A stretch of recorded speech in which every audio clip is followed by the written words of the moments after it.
Hello नमस्कार मित्रों। आज આપણે કેમિસ્ટ્રીમાં ચેપ્ટર 1 પૈકીનું બંધારણીય ટકાવારી પરથી અણુસૂત્ર નક્કી કરવા માટેનું સમજવા પ્રયત્ન કરીએ છીએ। તમને કોઈ પણ સંયોજન હોય તો સંયોજનનું અણુસૂત્ર નક્કી કરવા માટે એની અંદર કયા કયા તત્વો છે, એ તત્વોની ટકાવારી કેટલી છે। જો ટકાવારી આપેલી હશે તો અણુસૂત્ર નક્કી કરવા માટે આપણે ચોક્કસ ફોર્મ્યુલા છે, 3 થી 4 સ્ટેપમાંથી પસાર થઈએ તો આપણે આના અણુસૂત્ર નક્કી કરી શકીએ। કયા સ્ટેપ છે પહેલા સમજી લઈશું, પછી હું તમને એક બે દાખલા લઉં એટલે તમને ખ્યાલ આવે। હવે તમે બંધારણીય ટકાવારી આપેલી હોય તત્વો કે ભાઈ આ સંયોજનમાં કાર્બનના આટલા ટકા છે, હાઇડ્રોજનના આટલા ટકા છે, ઓક્સિજન છે, ટકાવારી આપેલી હોય, તત્વનું નામ આપેલું હોય તો કઈ રીતે આપણે એનું અણુસૂત્ર મેળવીએ છીએ। તો પહેલું આ જો તત્વની ટકાવારી આપેલી હોય, તત્વની ટકાવારી આપેલી હશે, પછી એનું તત્વની પરમાણુ દળ આપેલું હશે। આ બેનો ઉપયોગ કરવાનો છે પરીક્ષામાં। તત્વ જેટલા તત્વો હોય એની ટકાવારી આપી હોય, એનું પરમાણુ દળ આપ્યું હોય તો એના ઉપરથી આપણે પહેલા સૌપ્રથમ પ્રમાણ સૂચક સૂત્ર કોષ્ટક દ્વારા આપણે પ્રમાણ સૂચક સૂત્ર નક્કી કરીશું। પ્રમાણ સૂચક કઈ રીતે નક્કી કરું સમજાવું છું। પ્રમાણ સૂચક સૂત્ર નક્કી કરીશું શેના ઉપરથી? તત્વની ટકાવારી, તત્વનું દળ। આ બેના ઉપયોગથી આપણે કોષ્ટક બનાવવાનું છે અને કોષ્ટકના માધ્યમથી પ્રમાણ સૂચક સૂત્ર નક્કી કરવાનું। પ્રમાણ સૂચક સૂત્ર નક્કી થઈ જાય તો જેમ આપણે અણુસૂત્ર ઉપરથી આણ્વીય દળ ગણીએ છીએ તેવી જ રીતે પ્રમાણ સૂચક સૂત્ર પરથી પ્રમાણ સૂચક સૂત્રભાર નક્કી કરવાનો। પ્રમાણ સૂચક સૂત્રભાર આ બરાબર ધ્યાન રાખજો। પહેલા તમને શું આપેલું છે? તત્વની ટકાવારી આપી છે, કયા કયા તત્વો છે એના પરમાણુ દળ આપે છે, એના દ્વારા આપણે કોષ્ટક સામાન્ય બનાવીશું। કોષ્ટક દ્વારા આપણે પ્રમાણ સૂચક સૂત્ર નક્કી કરીશું। પ્રમાણ સૂચક સૂત્રનો ઉપયોગ કરી પ્રમાણ સૂચક સૂત્રભાર ગણીશું। હવે આમાં આ દરમિયાન તમને અણુભાર આપેલો હોય, એ જે સંયોજન છે જેનું તમારે અણુસૂત્ર નક્કી કરવું છે એનો અણુભાર, જેને આપણે આણ્વીય દળ કહીએ છીએ, આ આપેલો હોય તો પ્રમાણ સૂચક સૂત્રભાર અને અણુભાર આ બેના ઉપયોગથી આપણે ગુણક સંખ્યા n ગણીશું। ગુણક સંખ્યા શોધવા માટેનું સૂત્ર છે અણુભાર જે આપણને આપેલો છે ભાગ્યા પ્રમાણ સૂચક સૂત્રભાર। પ્રમાણ સૂચક સૂત્રભાર। હવે ગુણક સંખ્યાને આપણે સંજ્ઞા n કહીશું। આ n નો ઉપયોગ કરીશું એટલે ફરી પાછા આપણે છેલ્લું સ્ટેપ અણુસૂત્ર શોધવાનું છે। અણુસૂત્ર બરાબર ગુણક સંખ્યા n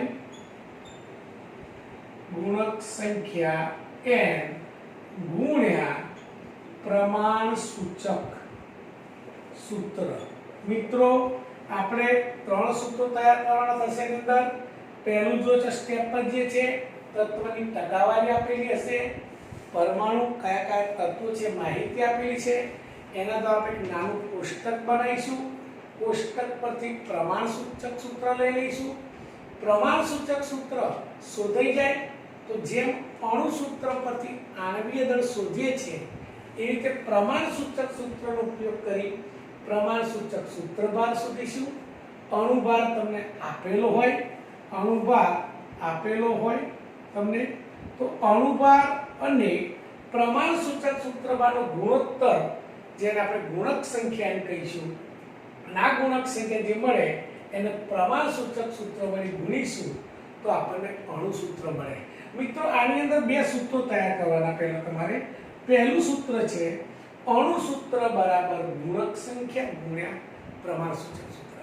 આ માટે ગુણક સંખ્યા શોધવા હોય તો બીજું સૂત્ર આવે। આ સૂત્ર પણ તૈયાર કરવું પડશે। ગુણક સંખ્યા બરાબર અણુભાર ભાગ્યા પ્રમાણ સૂચક સૂત્રભાર। હવે અણુભાર આપેલો હોય, પ્રમાણસૂચક સૂત્ર બહાર શોધવું પડે, એના માટે પ્રમાણસૂચક સૂત્ર કરવું પડે. આના માટે આપણે કોષ્ટકથી આ સૂત્રોનો ઉપયોગ ચેનલ થ્રુ આપણે 4 અણુસૂત્ર નક્કી કરીશું. મિત્રો, આ દાખલા પરીક્ષામાં 4 માર્ક્સના પૂછાતા હોય છે, જેમાં તમને જેટલા તત્વો હોય સંયોજનને ટકાવારી આપી હોય, પરમાણુ દળ આપ્યું હોય, સંજ્ઞા આપી હોય, એનો ઉપયોગ કરી તમારે આણ્વીય દળ આપેલું હશે, અણુભાર પણ આપેલો હોય, તો આ બધાનો ઉપયોગ કરી તમે એનું અણુસૂત્ર નક્કી કરી શકો છો. તો આ સિસ્ટમથી આપણે જવાનું છે. તમારે કદાચ આનો શોર્ટ સ્કીલ લઈ શકો છો આનો, અને શોર્ટ સ્કીલ લઈ આ સ્ટેપ બાય સ્ટેપ આપણે જઈ શકીએ છીએ. તો આપણે આનું એક ઉદાહરણ લઉં છું તમને. એક દાખલામાં ટકાવારી આપી હોય તો કઈ રીતે તમે એનું આણ્વીય દળ અણુસૂત્ર શોધી શકો છો. તો આપણે ચોપડીનું એક ઉદાહરણ લઈએ છીએ.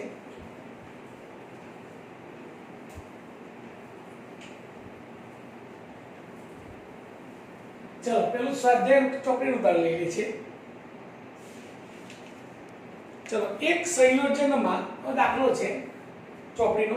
એક સંયોજનમાં એક સંયોજન છે, એની અંદર 4.07% હાઇડ્રોજન, 4.07% હાઇડ્રોજન તત્વ છે, પછી 24.47%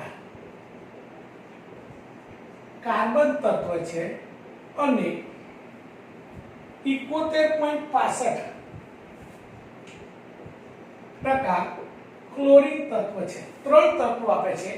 4.07% હાઇડ્રોજન તત્વ છે, 24.47 કાર્બનનું પ્રમાણ છે, અને 71.65% ક્લોરીન ધરાવે છે.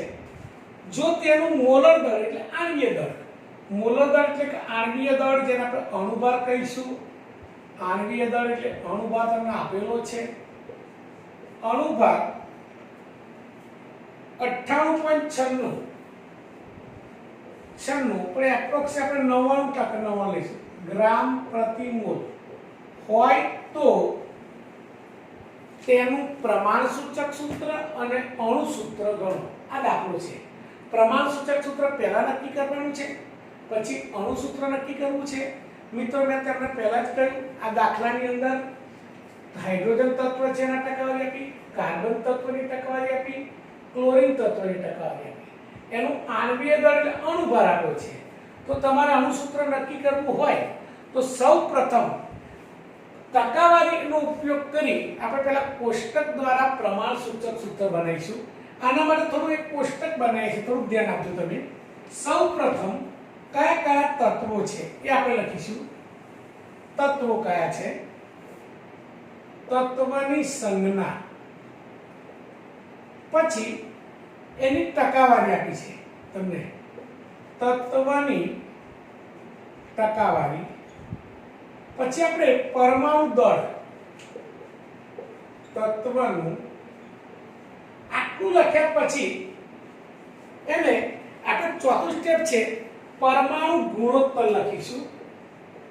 પરમાણુ ગુણોત્તર કઈ રીતે શોધો એ પણ સમજાવું. પરમાણુ ગુણોત્તર બરાબર જે તે તત્વની ટકાવારી ભાગ્યા પરમાણુ દળ. એટલે આવું સૂત્ર બને ટકાવારી ભાગ્યા પરમાણુ દળ. આ શોધાઈ જાય એટલે તમે એના ઉપરથી એનો સાદો ગુણોત્તર શોધીશું. સાદો ગુણોત્તર અને છેલ્લે સાદો ગુણોત્તર આવી જાય એટલે એને પૂર્ણાંક સંખ્યા ગણીશું. પૂર્ણાંક ગુણોત્તર કહીશું.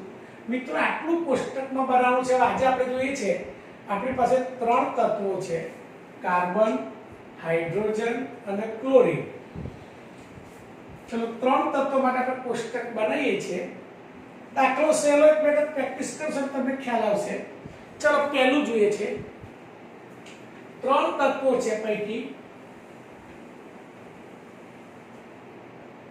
ચલો, પહેલું તત્વ છે કાર્બન. તો કાર્બન, હાઇડ્રોજન, ક્લોરીન. ક્રમનું મહત્વ નથી. કાર્બનની ટકાવારી છે 44.47%, હાઇડ્રોજન છે 4.07%, અને ક્લોરીન છે 71.65%. તમે પરમાણુ દળ જાણો છો, કાર્બનનું પરમાણુ દળ 12 છે, હાઇડ્રોજનનું પરમાણુ દળ 1 છે, ક્લોરીનનું સરેરાશ પરમાણુ દળ 35.5 છે. આટલી માહિતી તમને આપેલી છે. હવે આ માહિતીનો આપણે ઉપયોગ કરીશું ત્યારે આની અંદર સૌપ્રથમ શું કરીશું જોજો, કાર્બન માટે અહીંયા ધ્યાન રાખજો કે પરમાણુ દળ ટકાવારી ભાગ્યા પરમાણુ દળ, ટકાવારી છે 24.47 ભાગ્યા એનું પરમાણુ દળ 12. સૂત્ર મૂકી દઈએ, ટકાવારી ભાગ્યા પરમાણુ દળ એટલે આપણે પરમાણુ ગુણોત્તર મળશે 2.039. ચલો આવી રીતે હાઇડ્રોજનનો પરમાણુ ગુણોત્તર કરીએ, ટકાવારી કેટલી છે 4.07 ભાગ્યા 1 તો 4.07 ટકા. ચલો ક્લોરીન ને જુઓ 71.65 ભાગ્યા 35.5, જેનો તમે ભાગાકાર કરશો એટલે 2.018 આવશે. તો આ પરમાણુ ગુણોત્તર થઈ ગયો. મિત્રો પરમાણુ ગુણોત્તર કઈ રીતે શોધવાના? જે તે તત્વની ટકાવારી ભાગ્યા પરમાણુ દળ. મેં સૂત્ર લખ્યું છે ટકાવારી ભાગ્યા પરમાણુ દળ. આ મળી જાય એટલે આપણે સાદો ગુણોત્તર.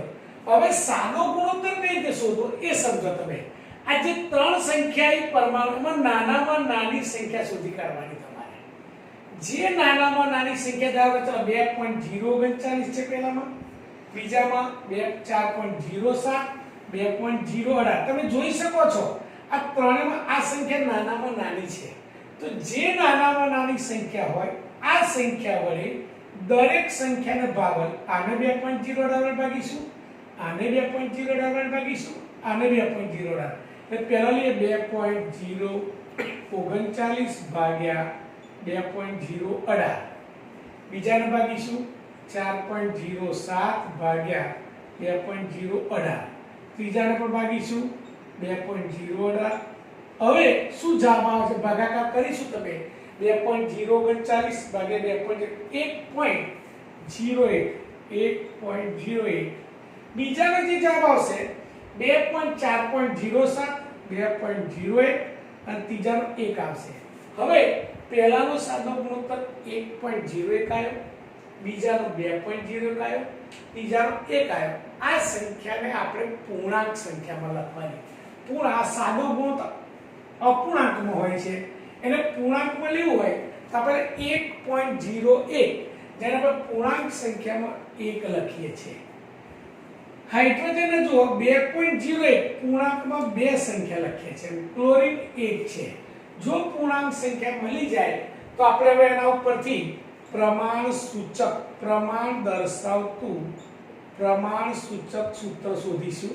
ચલો પ્રમાણ સૂચક સૂત્ર કયું છે? કાર્બનની કેટલી સંખ્યા છે? 1 એટલે C1. H ની કેટલી સંખ્યા આવી? 2. H2. Cl ની કેટલી સંખ્યા આવી? 1. તો C1H2Cl. આપણે 1 ન લખો તો પણ ચાલે, 1 લખતા નથી એટલે CH2Cl. તો સૌપ્રથમ આ સંયોજનનું કોષ્ટક પરથી છેલ્લી પૂર્ણાંક સંખ્યા છે કાર્બન 1 છે, હાઇડ્રોજન 2 છે, ક્લોરીન 1 છે. તો આ પ્રમાણ સૂચક સૂત્ર મળ્યું. એના પરથી મિત્રો પ્રમાણ સૂચક સૂત્રભાર ગણીશું. કઈ રીતે ગણીએ જુઓ, પ્રમાણ સૂચક સૂત્રભાર જેમ આપણે પરમાણુ અણુ સૂત્ર પરથી અણુભાર ગણીએ છીએ એ રીતે ગણીશું. ચલો કાર્બનની સંખ્યા 1 છે, 1 કૌંસમાં કાર્બનનું પરમાણુ દળ વત્તા હાઇડ્રોજનના 2 પરમાણુ છે, 2 કૌંસમાં H નું પરમાણુ દળ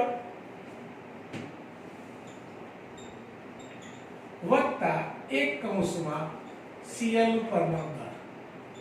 ચલો શું 1 કૌંસમાં કાર્બનનું 12, 2 કૌંસમાં હાઇડ્રોજન 1, 1 કૌંસમાં ક્લોરીન 35.5. તમે સરળ 12 + 2 14 અને 35.5 એટલે 49.5 આ ગ્રામ પ્રતિ સૂત્રભાર.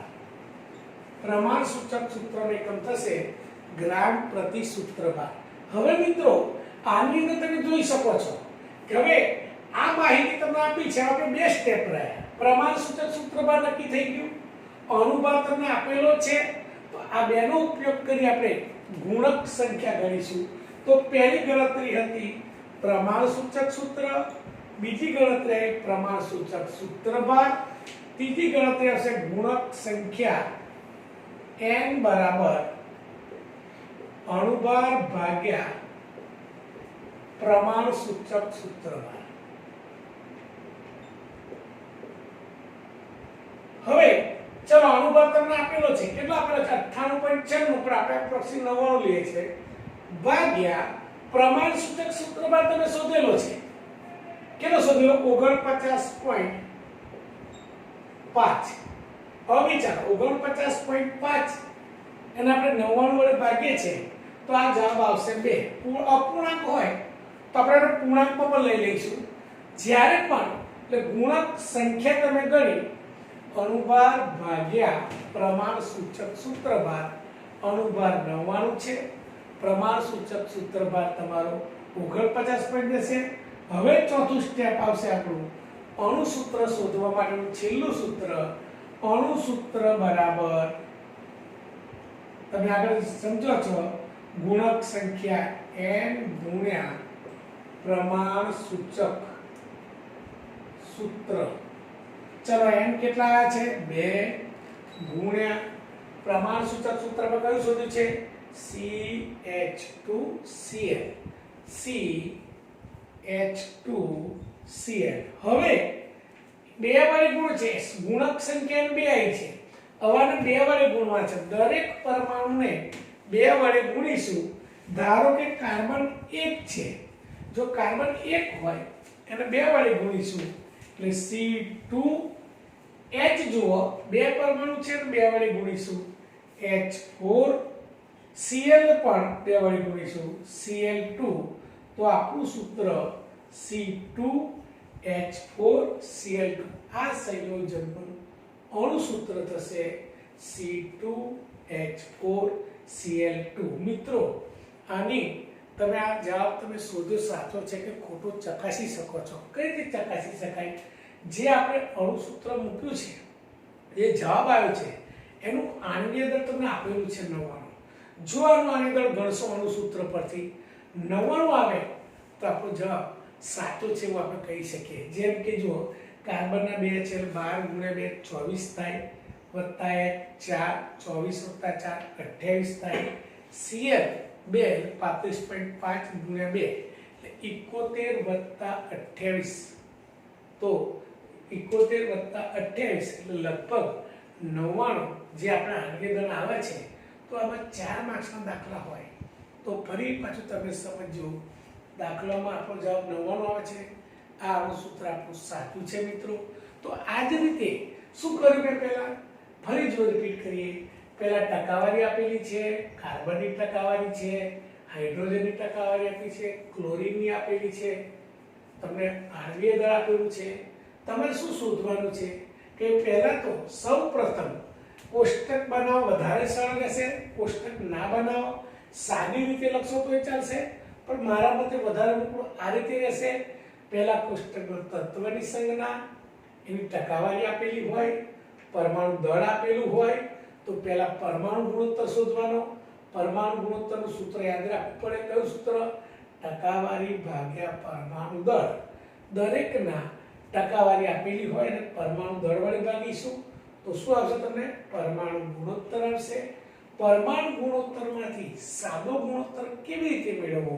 તો ફરી ધ્યાન રાખો, પરમાણુ ગુણોત્તરમાં આપેલી સંખ્યાઓ પૈકી જે સંખ્યા સૌથી નાની હોય, ધારો કે 2.18 છે, તો આ સંખ્યાને તમે જોઈ શકો છો દરેક સંખ્યાને ભાગવાથી આપણને સાદો ગુણોત્તર મળશે, પણ એ અપૂર્ણાંકમાં આવશે. અને આ અપૂર્ણાંકમાં આવે એના આપણે પૂર્ણાંક સંખ્યામાં લઈ જઈશું 1.01 એટલે પૂર્ણાંકમાં થશે 1, 2.01 પૂર્ણાંકમાં સંખ્યા થશે 2, 1 છે પૂર્ણાંક જ છે. હવે આ પૂર્ણાંક સંખ્યા પરથી આપણે પ્રમાણસૂચક સૂત્ર નક્કી કરવું છે. જેમ કે કાર્બનની પૂર્ણાંક સંખ્યા 1 આવી તો C ની સંખ્યા 1 કહેવાય. હાઇડ્રોજનની પૂર્ણાંક સંખ્યા 2 મળે છે તો હાઇડ્રોજનનું સૂત્ર પરમાણુ સંખ્યા 2 થઈ. ક્લોરીનની સંખ્યા 1 મળી તો ક્લોરીનનો પરમાણુ કહેવાય 1. આ આપણું પ્રમાણસૂચક સૂત્ર નક્કી થાય છે મિત્રો પ્રમાણસૂચક સૂત્ર પરથી પ્રમાણસૂચક સૂત્રભાર સુધી છે પહેલું સ્ટેપ પ્રમાણસૂચક સૂત્ર નક્કી કર્યું બીજું જે છે પ્રમાણસૂચક સૂત્રભાર તો જે અણુસૂત્ર છે જેમ અણુસૂત્ર પરથી અણુભાર ગણીએ છીએ એ રીતે પ્રમાણસૂચક સૂત્ર પરથી એમની સૂત્રક અણુમાં રહેલા પરમાણુઓના પરમાણુ દળોનો સરવાળો લઈશું કાર્બનનો એક પરમાણુ છે વત્તા હાઇડ્રોજનના બે પરમાણુ દળ વત્તા ક્લોરીનનો એક પરમાણુ દળ તમે જોઈ શકો છો સરવાળો 49.5 આનો એકમ થશે ગ્રામ પ્રતિ સૂત્રભાર તો આ આપણને મળી ગયો સૂત્રભાર હવે આપણે ત્રીજું ગણતરી છે ગુણક સંખ્યા મિત્રો ગુણક સંખ્યા માટે તમારે સૂત્ર તૈયાર કરવું પડે ગુણક સંખ્યા બરાબર અણુભાર ભાગ્યા પ્રમાણસૂચક સૂત્રભાર અણુભાર તમને આપેલો છે 99 છે પ્રમાણસૂચક સૂત્રભાર 49.5 તમે હમણાં શોધ્યો છે આ બેનો ગુણોત્તર લેશો એટલે ગુણક સંખ્યા n આવશે અને આ ગુણક સંખ્યા ઉપરથી આપણું છેલ્લું અણુસૂત્ર બરાબર n ગુણ્યા પ્રમાણસૂચક સૂત્ર n 2 મળે છે પ્રમાણસૂચક સૂત્ર વડે ગુણી કાઢીશું C1 છે 2 વડે ગુણો કાર્બન 2 થયા હાઇડ્રોજનના બે પરમાણુ છે 2 વડે ગુણી શકાય હાઇડ્રોજન 4 થયા ક્લોરીનનો એક છે 2 વડે ગુણો Cl2 આ તમારું આણ્વીય સૂત્ર મળે એમાં આ બે સૂત્રો તમારે ખાસ તૈયાર કરવા પડે તો આ રીતે કોઈ પણ સંયોજનની અંદર તત્વોની જો તમને ટકાવારી આપી હોય તો પહેલા કોષ્ટક પરથી પ્રમાણસૂચક સૂત્ર પછી પ્રમાણસૂચક સૂત્રભાર શોધાય પછી એનું ગુણક સંખ્યા શોધાય અને અણુસૂત્ર આ રીતે બીજા પ્રેક્ટિસ કરી શકો છો દાખલા તમે ચોપડીમાં પણ આપેલા છે તો તમે આ રીતે બંધારણીય ટકાવારી પરથી અણુસૂત્ર નક્કી કરી શકો છો ઓકે બાય થેન્ક યુ બધાને